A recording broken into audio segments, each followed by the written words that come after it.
For a Breton stitch, use 2 parallel lines as guidance. Similar to herringbone stitch, bring the needle up on one of the lines. On the other line, make a stitch facing away.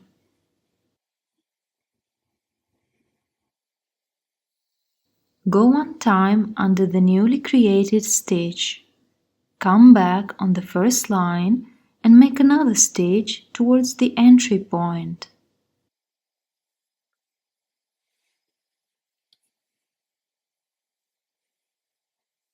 Make the next stitch on the second line. Go one time under the newly created stitch and come back on the first line, and so forth.